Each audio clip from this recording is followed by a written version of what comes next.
Amados hermanos, tenemos que hablar de la fe sobrenatural hoy día porque esta parábola parece, este milagro de Cristo, el milagro del sordomudo que dice este evangelio, o del sordo tartamudo como dice la traducción de Nácar Colunga, los dos erróneamente, porque en realidad era un mogilalon, como dice el texto griego, o sea, un tartajoso, como dicen los españoles. Es una figura de la fe, sin duda, de la fe sobrenatural.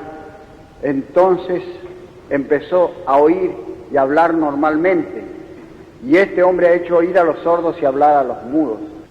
Ya la he explicado una vez, de manera que voy a recorrer simplemente los gestos de Cristo que la Iglesia ha incorporado a la ceremonia del bautismo, en el cual se nos da la fe sobrenatural, diciendo lo que puede significar esa alegoría en acción que hizo Cristo con este hombre que al fin y al cabo hablaba mal, simplemente, hablaba poco y mal. Primeramente lo apartó de la muchedumbre, porque para adquirir y conservar la fe hay que apartarse del mundanal ruido, como dice el poeta. Hay muchos que son sordos porque tienen la cabeza llena de ruidos, simplemente. Y después levantó los ojos al cielo, porque la fe es un don de Dios, es una gracia. Y después dio un gemido, porque esa gracia le iba a costar a él mucho, le iba a costar la vida obtener esa gracia para los hombres.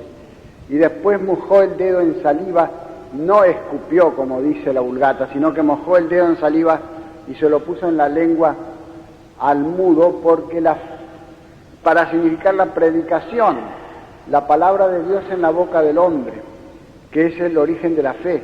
Y después los dos dedos índices se los puso en las orejas al tartajoso, para significar que la fe es por el oído, como dice San Pablo, fides es auditum. Y después dijo una palabra en una lengua extraña, en caldeo, probablemente éfeta, que significa ábrete, porque la fe es un lenguaje extraño para nosotros, no es nuestra lengua natal. Nuestra lengua natal es la razón, es una cosa añadida a un lenguaje aprendido. Y después empezó a hablar y a oír bien, dice el Evangelio, porque antes de la fe el hombre puede hablar un poco y mal, es decir, puede conocer a Dios algo y mal, en forma insegura, como lo conocieron los filósofos antiguos, y después de la fe lo conoce con seguridad y con tranquilidad. De manera que eso significa esta parábola, y si no significa eso, ¿qué es lo que significa?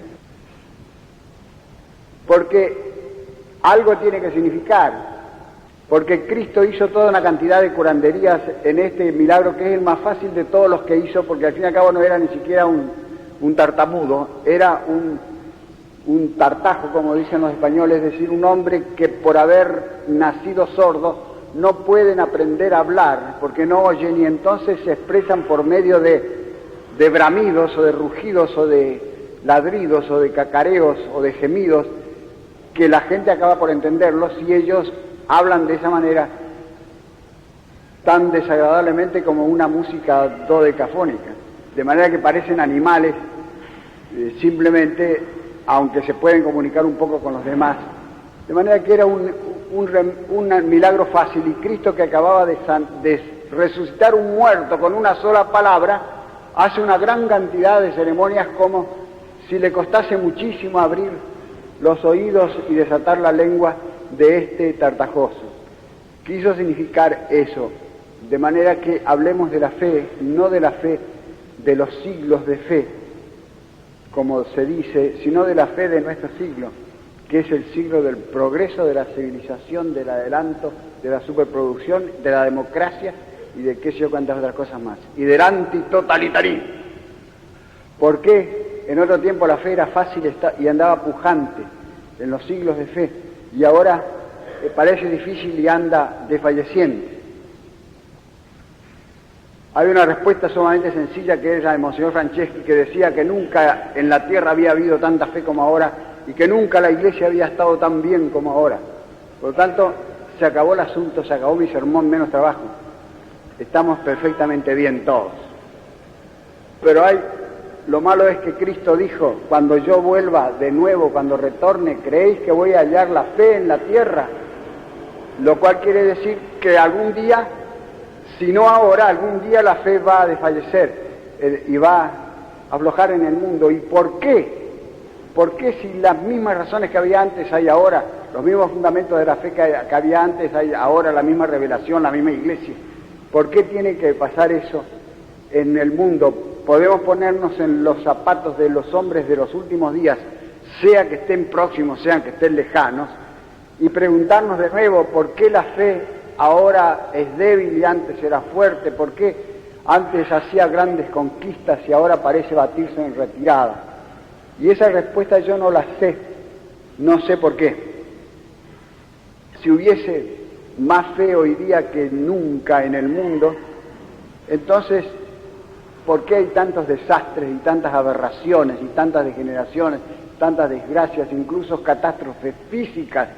Cada día una que parece que la ira de Dios está circulando por los aires montada en unos platos voladores. En una revista de estas nuevas que se llama Extra, leí que en la ciudad de Buenos Aires hay 200.000 degenerados sexuales o homosexuales, y siento tener que decir esa palabra acá. No sé cómo saben el número. El consuelo que dan es que en todas las grandes ciudades del mundo pasa lo mismo, dicen ellos. Ahora bien, en Roma, en tiempo de San Pablo pasaba lo mismo, y San Pablo dice en su epístola a los romanos que eso es un castigo de Dios por el ateísmo de los paganos, de los griegos y de los romanos, los cuales, pudiendo por medio de la razón natural conocer la existencia de Dios, no han querido conocerla. ¿Qué relación hay entre el ateísmo y la homosexualidad? ¿Qué tienen que ver los cánones con los rábanos, dicen los españoles? Yo no sé, pero San Pablo lo dice, que es por el ateísmo que existía esa degeneración corporal, quizá porque el ateísmo es una degeneración mental, y una cosa corresponde a la otra. Después está esa otra degeneración de que están hablando siempre, de que están hablando tanto ahora, de la limitación o supresión de los nacimientos. Me han mandado 6 recortes de diarios en esta semana y dos números de la revista Time norteamericana, de la señora Clara Bush Luce, que se dice católica, pero la revista ciertamente no es católica. Está muy bien hecha. Y dice allí que, ufanándose, muy ufana, dice que hay 5 millones de mujeres blancas yanquis que toman las píldoras esas contraceptivas prosógenas, o como diablos se llamen, muy ufano. Y después en el mismo número, que es el último número, el del 20 de agosto, que llegó el 18 de agosto acá, en inglés, edición para la América Latina, la cual tiene que saber inglés, por supuesto, dice los grandes disturbios raciales en Los Ángeles, los negros que se les sublevan a los blancos y qué sé yo. Y lo que pasa es esto, que los blancos suprimen a los hijos y los negros no. Y entonces se calcula que dentro de 40 o 50 años habrá más negros que blancos en los Estados Unidos, se convertirá en una república africana. Y como los blancos se la ven venir, entonces inventan el Ku Klux Klan y la segregación y toda clase de trucos para dominar y oprimir a los negros, porque les tienen miedo, y entonces los negros se les sublevan. Y esto en la gran democracia del norte, como dice Palmero o Alconada Aramburu, no sé quién, la gran democracia del norte. Este cuento de supresión de los nacimientos, que la Biblia llama onanismo y le califica de cosa abominable, y que ahora llaman pulcramente la demografía controlada o la paternidad racional, es también una degeneración y es probablemente un castigo por la falta de fe. Como dijo el obispo de Cali en Colombia en una pastoral que dio sobre esto, con motivo de la gran asamblea que se convocó en Colombia para, como veremos, o como pueden ver ustedes en los diarios últimos de ahora, para recomendar a todo el mundo en general, y a Sudamérica en particular, y a la Argentina en particularísimo, que supriman los chicos lo más que puedan, porque así hay más comida para los que quedan. Y después se transforma todo en una especie de paraíso terrenal. En cambio, si no hacen eso, dicen, va a venir la miseria, el hambre y el comunismo. De manera que gobernar es poblar, dijo Alberti, y se quedó soltero. Y estos dicen, gobernar es despoblar, y se casan, y además quieren que los curas se casen encima, para complicarlo más. Estos los que quieren que los curas se casen. De manera que ha habido 2 congresos en estos últimos días, 3 se puede decir, uno en la Argentina, aquí otro en Cali de Colombia, para recomendar esta aberración que va en contra de uno de los instintos fundamentales del ser humano y que muestra que la humanidad parece estar degenerando, parece estar perdiendo incluso los impulsos fundamentales que ni los negros no los pierden, ni los salvajes no los pierden, ni los civilizadísimos yanquis los pierden, y quieren que todo el mundo los pierda a imitación de ellos, el que vaya siguiendo. El Congreso argentino fue presidido por el súper sabio y súper premio Nobel Bernardo Usay, y el Congreso colombiano fue presidido por el presidente de Colombia, Lleras Camargo, y los dos recomendaron muy instantemente ese control de la demografía, de la explosión demográfica que dicen ellos que hay en América del Sur. Simplemente porque en América del Sur la gente tiene más hijos que en Norteamérica, hay una explosión demográfica que nos va a hacer saltar a todos por el aire. Y dicen que la Iglesia Católica no desaprueba, o aprueba, o va a aprobar eso, lo cual es una solemne mentira, como se vio en la pastoral, que entonces mismos, muy discreta la pastoral, pero diciendo la doctrina de la Iglesia, el obispo de Cali, diciendo que esos son medios inmorales y dañinos, que la Iglesia tiene otros medios para regular la población y para evitar todas esas explosiones demográficas que estos ni saben si van a pasar o no. Primero de eso pueden pasar otras explosiones peores, que son las de la bomba atómica, y entonces sí que se va a disminuir la gente y va a quedar poca gente y mucha comida para los que quedan.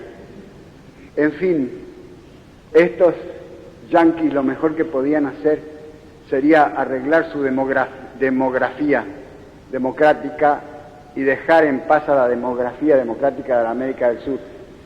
Cuenta en el otro número de Time que tengo, de hace 3 años, hay una carta de una comisión de buena vecindad, compuesta principalmente por pastores y pastoras protestantes, que se fue a América Central y a Norte Sudamérica, o sea, por ahí por el Ecuador, Colombia, a repartir estas famosas píldoras prosógenas a los pobres de Sudamérica, a los pobres ignorantes de Sudamérica que no conocen los adelantos de la civilización, diciéndoles que es cierto que tienen algunos efectos secundarios, como dijeron también los 2 congresos, tienen efectos secundarios, no se puede negar, pero no son efectos secundarios.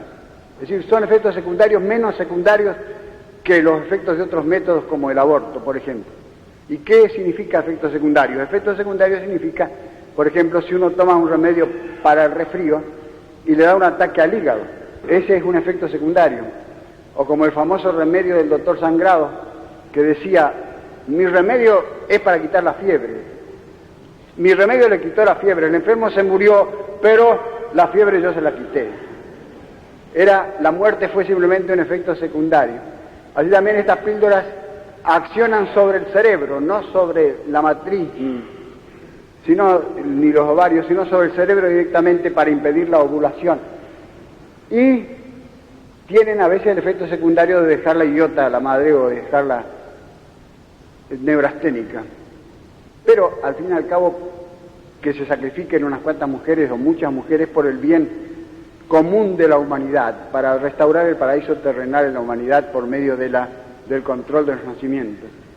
Lo que le pasó a esa comisión, que se queja muchísimo en esa carta, de lo que le pasó en América del Sur, que fue que los corrieron a estacazos, la gente pobre no quería las píldoras y a veces lo corrían a palos, de manera que concluyen ellos en la carta que los sudamericanos son atrasados incultos, retrógrados, salvajes, bárbaros y que yo cuantas cosas, y todo eso debido a la malísima educación que le da la Iglesia Católica.